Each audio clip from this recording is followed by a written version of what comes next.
Welcome to The Art of Prevention, and today is our first solo episode, meaning you're just going to be listening to my voice. I'm Dr. Nick, I'm a chiropractor, and I specialize in sports medicine and the treatment and hopefully prevention of sporting injuries. And today we're going to be talking about why we get injured and some of the factors associated with injury. Now, one would assume that these factors are black and white. If you have this biomechanical thing, then you're going to have this outcome. But the reasons that we get injured, it's a much more gray and muddied water than one would assume. Many of these variables interrelate with one another, and many of these variables are contextual. So maybe those biomechanical factors only come to roost in the context of some of the variables that we're going to be talking about today. Now, these variables that we're going to be talking about are nuanced, and there is a lot of depth to many of the topics we'll be discussing today. And today we'll go about an inch deep and a mile wide with many of the topics that we discuss. Some of the main topics that we will discuss today are sleep, nutrition, and training load. And like I said, we won't be able to cover these in depth because we're talking about all of these topics. Now, later on in subsequent episodes, we will do a deeper dive into each one of these topics individually. But today, we can talk about an overview about some of the factors that are associated with musculoskeletal injury and injury to other systems of the body.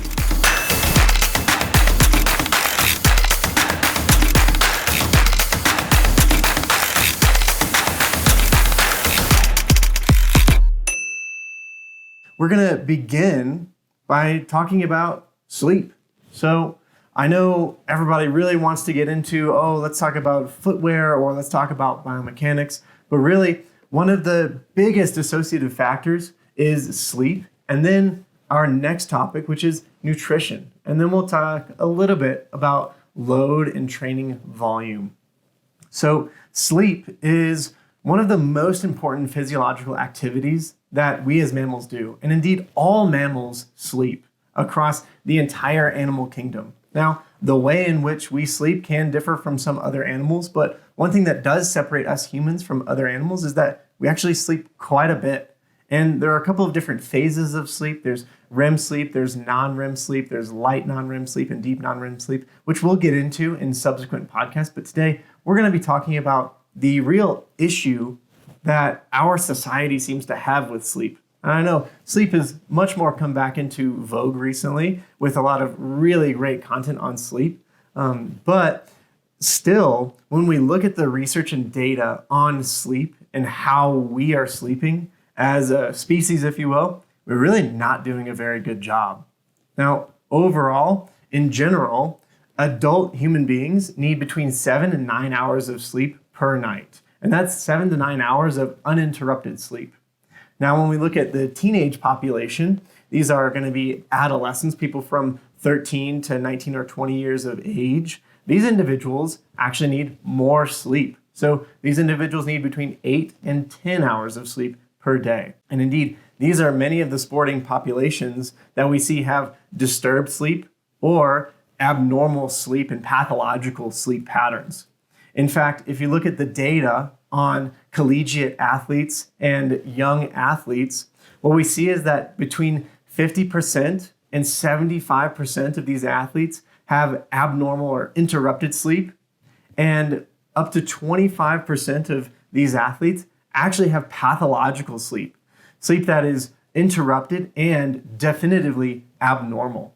So if you're a coach looking out at your athletes, just know that between 1/2 and 3/4 of those athletes are getting interrupted sleep in the least, and 1/4 of those athletes are going to have abnormal and pathological sleep that's going to have a significant effect not only on their performance, but also some of the stuff that we came here today for, which is their susceptibility for injury. And indeed, when athletes don't get enough sleep, if they have interrupted or abnormal sleep, they are 1.7 times more likely to sustain a musculoskeletal injury. So these are the things that really sideline us. But underneath the just tip of the iceberg, which is musculoskeletal injury, we also have injury to and effects on all of the domains of human physiology and performance. So interrupted sleep is going to affect kids in their academic performance. And so it's going to affect us all cognitively. It's going to affect us in our mood. So we're going to have mood disturbances, increased rates of depression and anxiety and irritability, which is a fairly obvious one. If you've ever gotten a poor night's sleep, you can recognize and reflect that you were probably a little bit more irritable that next day. It also has significant effects on our hormonal balances as well as glucose regulation. So our susceptibility for things like diabetes, our susceptibility for prediabetes or glucose dysregulation is also going to go up with chronic poor sleep. Also, hormonal regulation for things like human growth hormone. Human growth hormone has a huge spike around midnight to 2 a.m. So if you have an athlete that's trying to recover from a bout of physical activity, they're not getting one of the blasts of human growth hormone, which is one of the big factors that helps us grow and repair tissues after a bout of exercise. So all domains of human physiology and functioning are going to be affected by poor sleep. And we've already established that athletes, by and large, have poor sleep. So some of the things that we can do is we can begin to try and improve sleep. Now, there are a couple of things that we can do in order to try and improve sleep. And some tools that we have here can be effective in improving both the duration of sleep, so trying to get that between 7 to 10 hours per night, depending on your age classification, but also can help improve the quality of sleep or the benefit of the sleep that we are getting. So some of the tools that you can utilize include avoiding psychogenic substances, so substances that affect your psychological system, your alertness and awareness in the hours preceding sleep. The biggest one would be caffeine. So caffeine works by blocking adenosine receptors. Adenosine is basically, you could boil it down to the tired molecule. As adenosine builds up in our central nervous system, our levels of fatigue also go up. So it's a signal and a marker for us to let ourselves know that we are actually getting tired.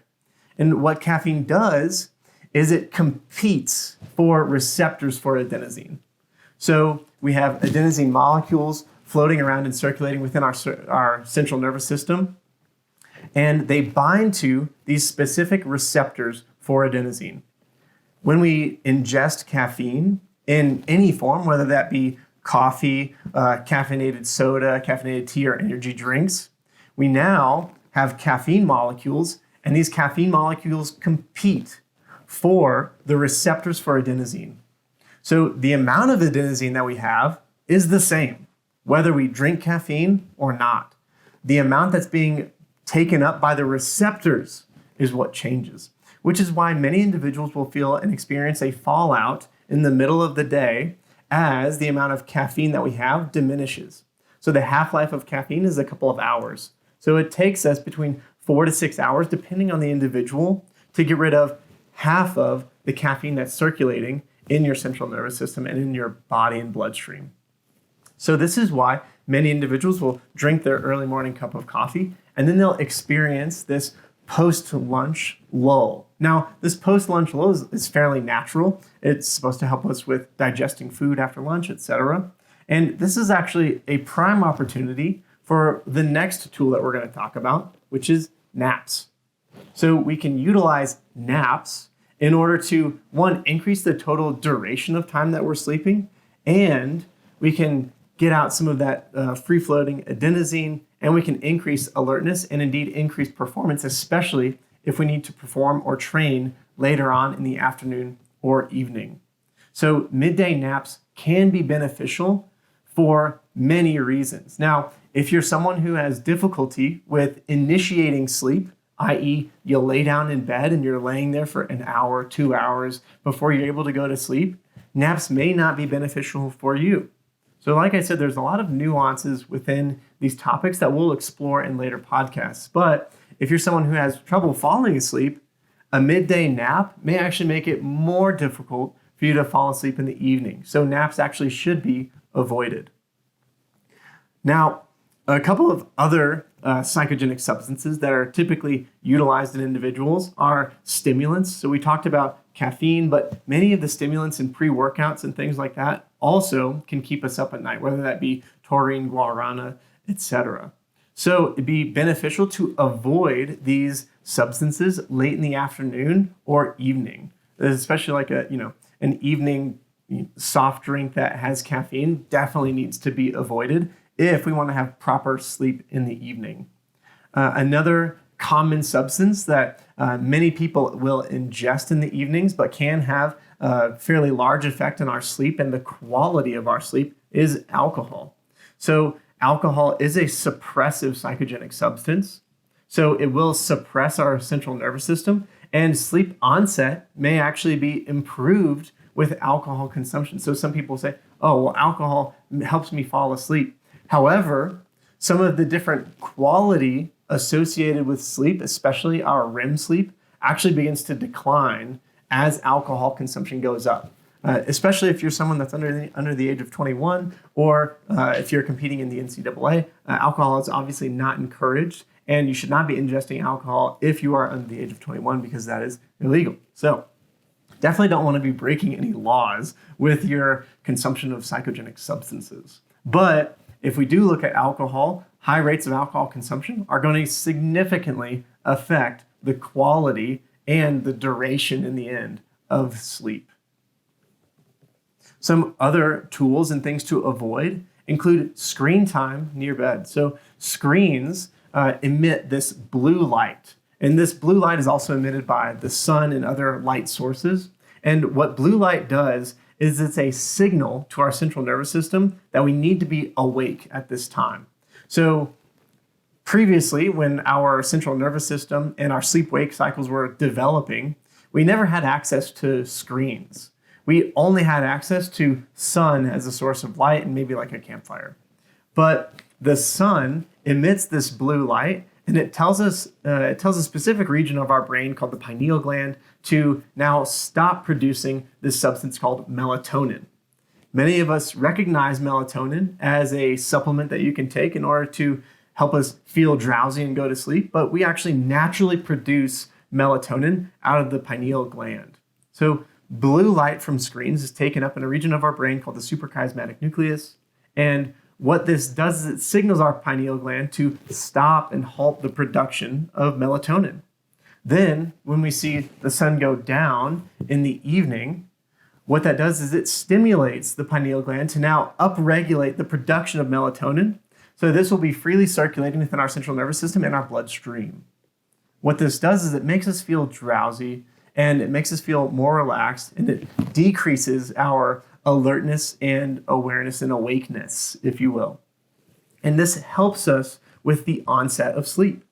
However, if we're taking our portable sunlight device, aka our screens, tablets, phones, etc., to our bedroom with us, then we are constantly stimulating or constantly downregulating the production of melatonin.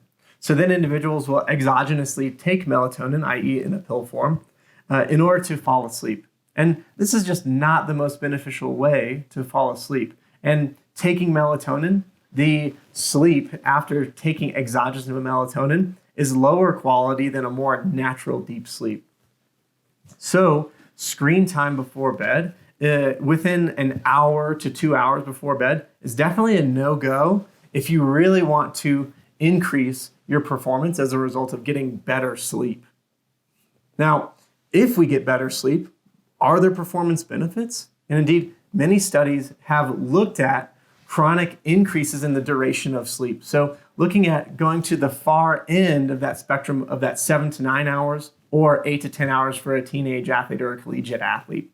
And what they found is that increasing sleep beyond 8 hours in athletic populations can improve shooting accuracy as well as serving accuracy in basketball players and tennis players respectively.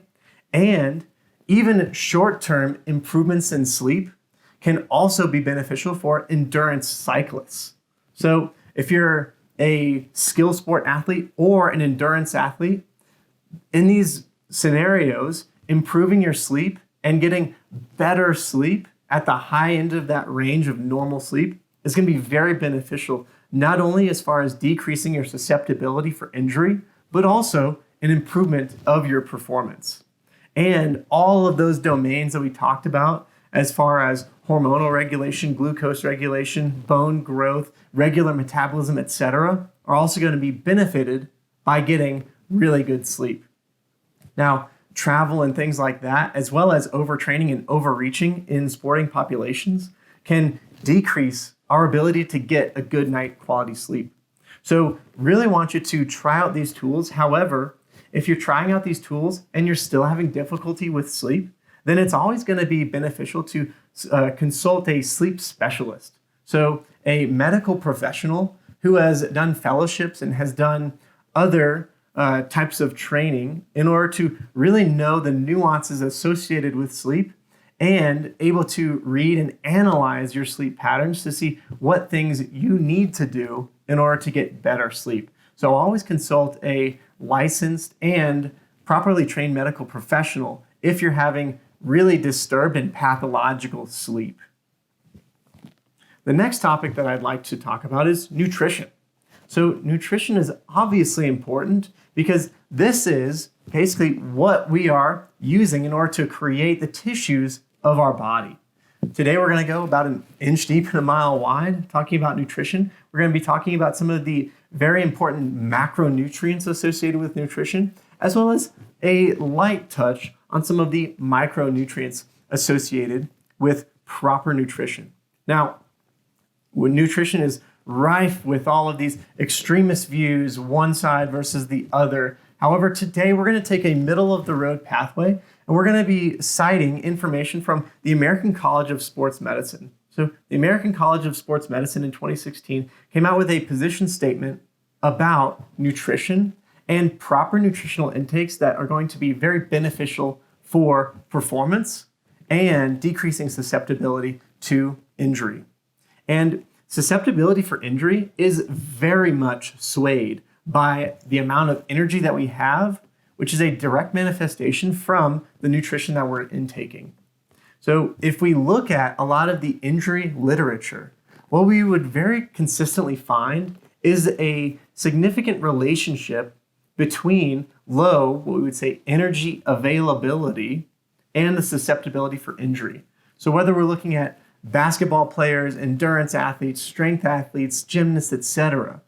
If we look across the spectrum of sports, then what we find is that low energy availability is associated with a higher increase in risk for musculoskeletal injury. However, this does not only manifest in the musculoskeletal system. It doesn't just manifest in our muscles, tendons, ligaments, bones, but again, just like when we talked about the other important variable that we were talking about today, i.e. sleep, poor nutrition affects all domains of human physiology and functioning. And we very clearly see this when we look at a couple of different disordered eating patterns. Now, when we talk about disordered eating, this podcast is not going to be the only source that you need to employ in order to come back from a disordered eating pattern. Now, many athletes, especially endurance athletes and athletes with a component of aesthetics, are much more susceptible for disordered eating and much more susceptible for different disorders such as RED-S, which stands for Relative Energy Deficiency Syndrome, and what was previously known as the female athlete triad. So previously, we looked more at the disordered eating patterns among females and their effects on their hormones, their physiology, and different mood and psychological disturbances. And this was very easy to see, mostly because of the loss of menstruation or the decrease in the frequency of menstruation. And that's why we called it the female athlete triad. We called it a female athlete triad, which was characterized by a decrease in menstruation, which would be oligomenorrhea, or loss of menstruation, which would be amenorrhea. It was very easy to see and very easy to measure. Now, through further studies in male populations as well, we see that there are also hormonal imbalances with long-term decreases in energy availability. Thus, we've changed the label from the female athlete triad to red S because males also will have these hormonal imbalances in association with chronic low energy availability. So it is good that we've changed the label and now we can encompass all athletes that are susceptible to red S or that relative energy deficiency syndrome. Now, this doesn't only affect our hormonal systems, but also it affects significantly our metabolism and our ability to repair tissues after bouts of exercise. So in order to have proper recovery and synthesis of new proteins, which would be new connective tissues, we have to have the energy available to do so. Now, there are a couple of different substrates that we utilize for energy. The main substrates that we use for energy specifically include carbohydrates and fats. Those are two of the big macronutrients.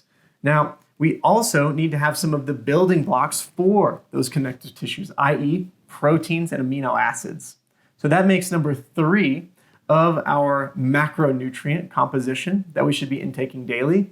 And the 4th macronutrient, if we were to say there are 4, most people say that there are 3. However, the 4th would be adequate hydration. And hydration is composed of 2 different components. Number 1 would be water consumption, and number 2 would be electrolyte consumption.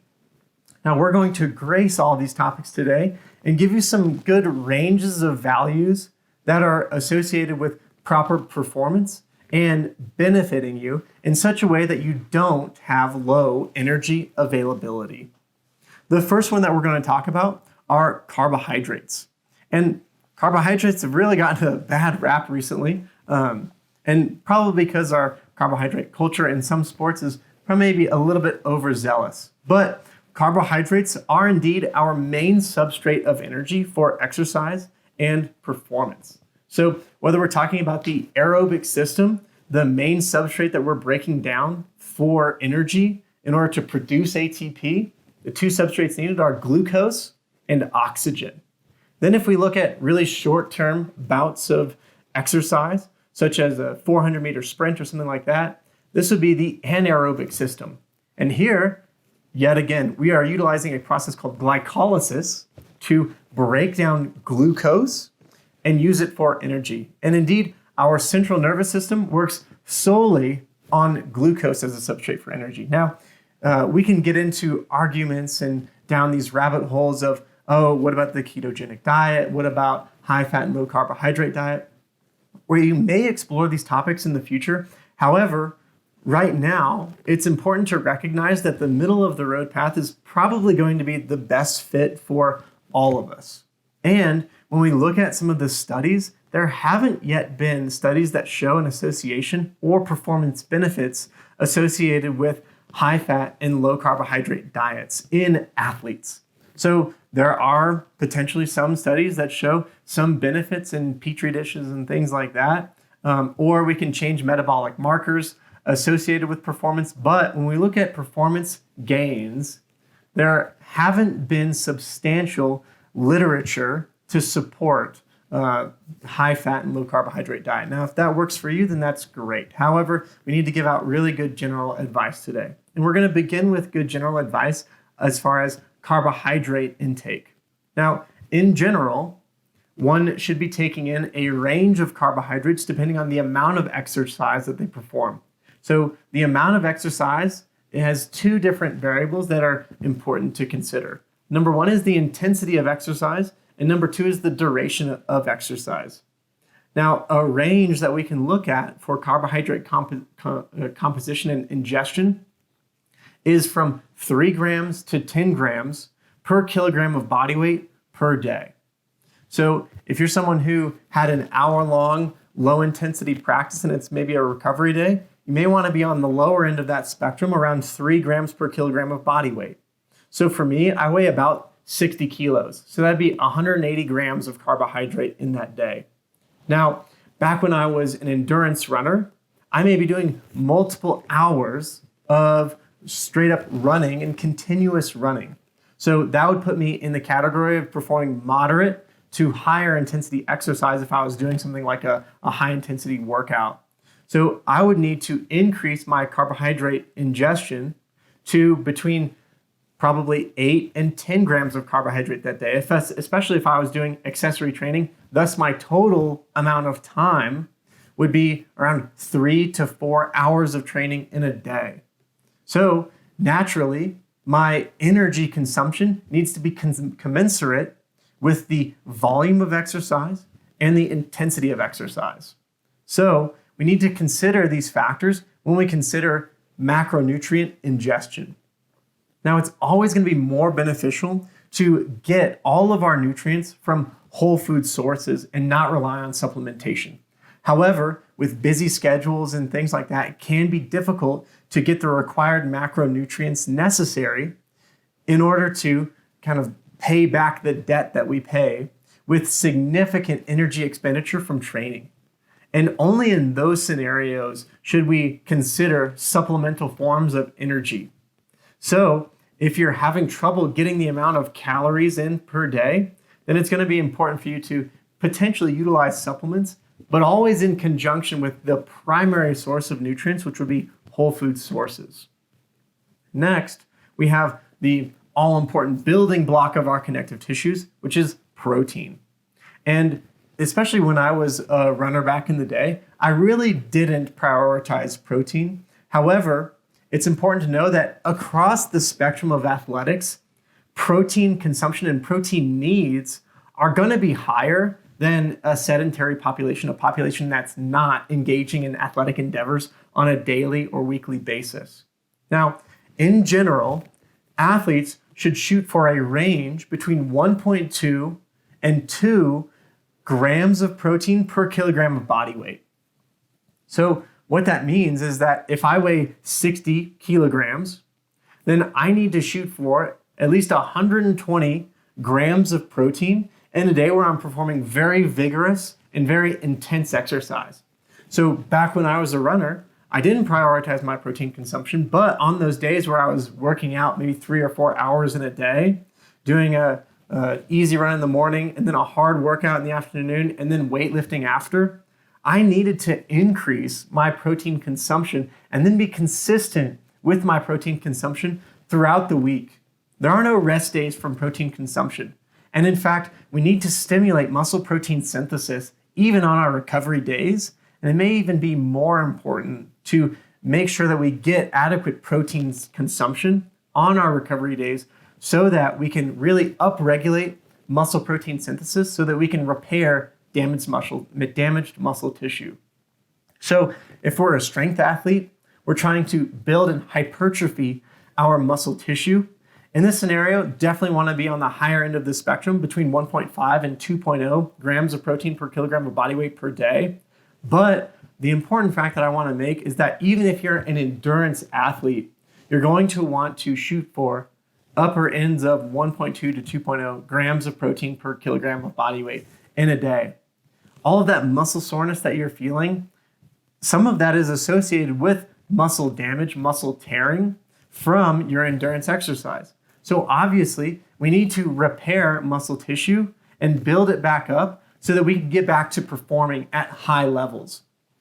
Especially if we look at the rates and susceptibility to injury, one thing that is associated with susceptibility to injury is number one, RED-S, so relative energy deficiency syndrome, low energy availability, but also muscle cross-sectional area. Now, this isn't an indicator that we need to go into the gym and get huge as an endurance athlete. And indeed, we'll talk about this more in subsequent episodes. However, we also need to recognize that it's very difficult to get muscle mass gains and hypertrophy when we're in endurance athletes.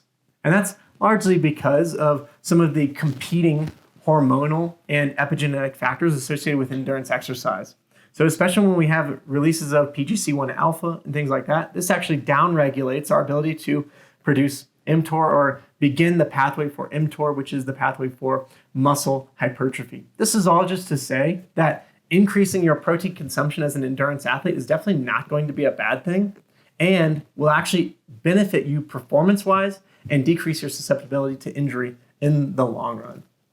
So whether we're strength or endurance athletes or power athletes or team sport or skill sport athletes, we need to shoot for 1.2 to 2 grams of protein per kilogram of body weight per day. Try and get this all from whole food sources. It's going to be much easier to get this amount and level of macronutrient from things like meat, fish, eggs, dairy, etc. However, studies from the literature now, and we'll dive into this in subsequent episodes, have shown that if we have adequate amounts of protein in vegetarian sources in conjunction with other supplementation such as creatine, then we can have the same muscle protein synthesis rates as omnivore counterparts or people that eat meat. So if you're vegetarian, you just need to be at the higher end of that spectrum of protein consumption daily. And you may need to supplement with more often with protein supplements, etc. The last or second to last macronutrient that we're going to be talking about is fat. Now, fat is a substrate for energy storage. And indeed, we get more energy per gram of fat than we get from protein and carbohydrate sources. So storage of fat and storage of adipose, this is storage of energy in our bodies and shouldn't necessarily be looked at as a bad thing. And indeed, fat is necessary for the absorption of many vital nutrients and micronutrients that we'll be talking about next. Now, the fat-soluble vitamins, so the vitamins that need fat in order to be absorbed, include vitamin A, vitamin D, vitamin E, and vitamin K.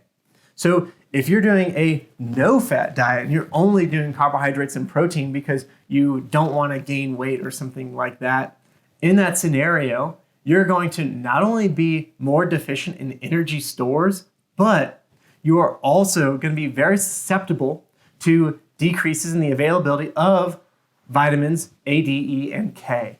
So fat is very important for us to consume for energy as well as the absorption of those very important micronutrients. And when our body fat percentage dips too low, so in endurance athletes, if it dips below 2% or 1% body fat, this is actually not a beneficial thing. This actually will decrease or alter our hormones, and it will alter our ability to recover from injury or recover from bouts of exercise.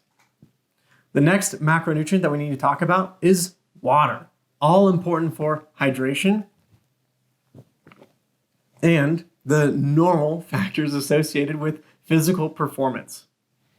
So in general, the general thing is, 72 to 75 ounces of water per day. Another thing that you could look at is half of your body weight in pounds. So if I weigh 160 pounds, I need to shoot for 80 grams of water per day. So those are important things to shoot for. However, if we're exercising in hot environments or exercising for prolonged periods of time, then another way that we need to look at water consumption is replenishing water stores after a bout of exercise or a practice.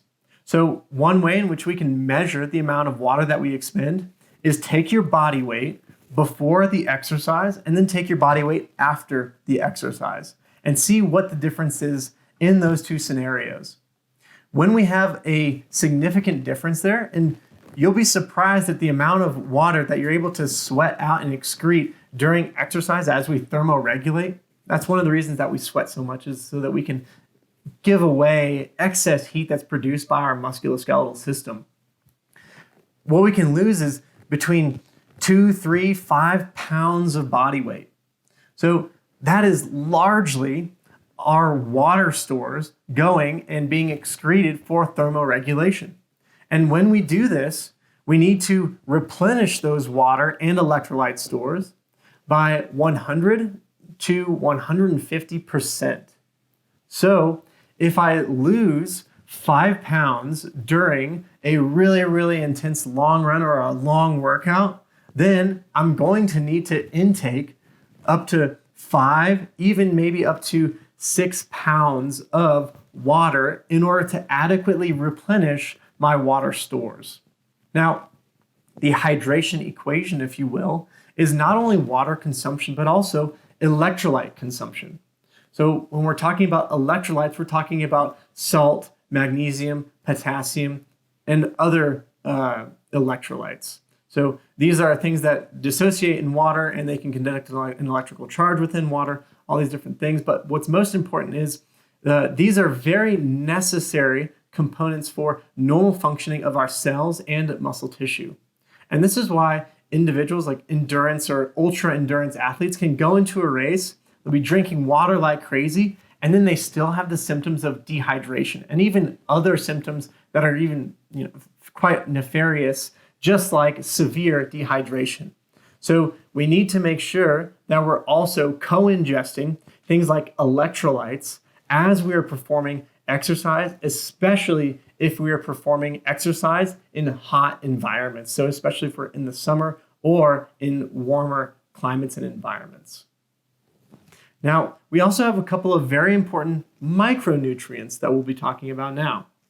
We talked about some of the fat-soluble vitamins, and all of these play important roles in the normal functioning of our physiology. Some of the most important micronutrients include vitamin D. This allows us to absorb calcium in our intestines, and it is produced in our skin as a result of exposure to UV radiation, etc. So vitamin D is very important. We can get it from that UV radiation that I talked about a second ago. And we can also get it through dietary supplementation, but many foods such as meat, fish, dairy, eggs also have very high amounts of vitamin D. So if you're someone who's vegetarian, it may be beneficial to supplement vitamin D. However, it's important to get vitamin D levels checked before engaging in super high levels of supplementation. So then we can take out some of the guesswork associated with nutrition and nutritional interventions. Some other important vitamins include our B vitamins. So B vitamins 1 through 12, very important for energy production. And these are indeed important cofactors for creation of energy and ATP in our tissues. Next, we have iron. Iron is an especially important component for carrying oxygen within our red blood cells. Endurance athletes are especially susceptible to deficiencies in iron. However, it is important to, again, get a blood test looking at not only your iron levels, but also your ferritin levels, which is a storage form of iron, when we're thinking about iron supplementation. Iron is not something that you want to guess and check along with nutritional interventions, because iron can also be toxic in high levels. And indeed, the symptoms associated with too much iron are the same as the symptoms associated with too little iron.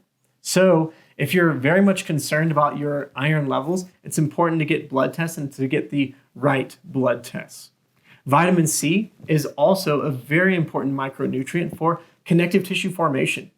So if we think to the pathology associated with too little vitamin C, the pathology is actually scurvy. And scurvy, if we think about a scurvy pirate, what are some of the physical characteristics of scurvy pirates? One, their hair is falling out, their skin doesn't heal very well, their teeth fall out, etc. So vitamin C is very important, and indeed is a part of the algorithm necessary for connective tissues to form. And if we don't have necessary formation of connective tissues, then we'll actually end up looking, funnily enough, not really funnily enough, but pathologically enough, like a scurvy pirate. And vitamin C is also necessary for the absorption of iron.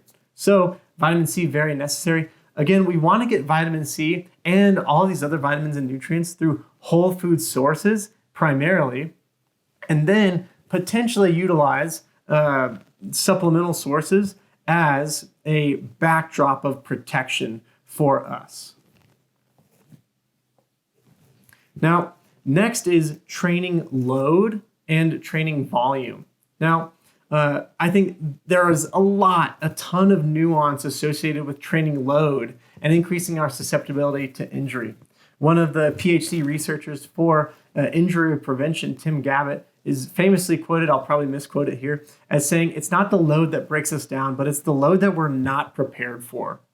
So really, it's not necessarily the overall load that we're experiencing, but are we prepared for the loads that we are experiencing? And it's important to note that load is not relegated to the domain of physical activity and physical performance. We're looking at the load of the human being across all domains of our human being. So the load that we experience is associated with, if we're a runner or a weightlifting athlete, then it might be our mileage and intensity or the amount of weights that we lift. But stress and factors such as poor sleep, poor energy availability also have significant effects on the amount of load that we're able to take in and not be injured. So when we're looking at load, we want to start small and then build our way up. So we want to start small with loads, and then we want to, in a stepwise fashion, i.e. with a trained and licensed coach and professional, build up our tolerance to loads, and we want to adapt to those loads. One of the most basic exercise physiology principles is the SAID principle, the specific adaptation to imposed demands. So just because you're able to take a lot of load in one area of fitness, let's say you're a runner or a weightlifter, this doesn't necessarily mean that there's significant amounts of crossover to other domains of exercise and fitness, which is one of the reasons why if you develop a new training program or if you go and do some other form of exercise, you might feel a lot more delayed onset muscle soreness and different factors and fatigue associated with increases in load. So if you're a runner and then you go play a couple of games of tennis, you're not able to exercise your specific adaptation to your imposed demands because we have new demands. And indeed, when we increase load associated with training or with different exercise protocols, we also need to increase the available amounts of energy that we have. So we need to increase our protein consumption to higher aspects of that range that we talked about earlier. So we need to be closer to 2.0 grams per kilogram of body weight. And we also need to increase carbohydrate ingestion as well, because we're going to be expending more energy because we are less efficient in that new training protocol or that new exercise. And of course, we also need to increase the amount of sleep that we're getting so that we can recover appropriately from this new exercise protocol. Now, when I say that injury susceptibility is contextual, I mean that all of these variables that we discussed interrelate and have effects on one another. So perhaps it's not necessarily that load or that new load that breaks you down, but it's that load in conjunction with low energy availability. It's that load in conjunction with poor sleep quality over a period of weeks or months that really breaks down our tissues chronically to the point where we are now very much susceptible to a musculoskeletal injury. So we need to consider all of these lifestyle factors when we are looking at trying to prevent musculoskeletal injuries and injuries across the entire domain of being a human being. So psychological injuries, increases in anxiety and depression, other injuries such as irritability, etc. Injuries to our social relationships can also happen as a result of low energy availability, low sleep quality, and really even a musculoskeletal injury in general. So I hope that you all enjoyed this debrief, a little bit of an inch deep and mile wide discussion on some of the factors associated with injury. And I hope that this keeps you injury free in your physical endeavors. This program is for informational purposes only and is not intended to be a substitute for professional medical advice, diagnosis, or treatment. Always seek the advice of your physician with any questions you may have regarding a medical condition. Always consult with your physician before starting any exercises or doing anything contained in this program. Always stop if you experience any pain, discomfort, or difficulties performing anything described in this program.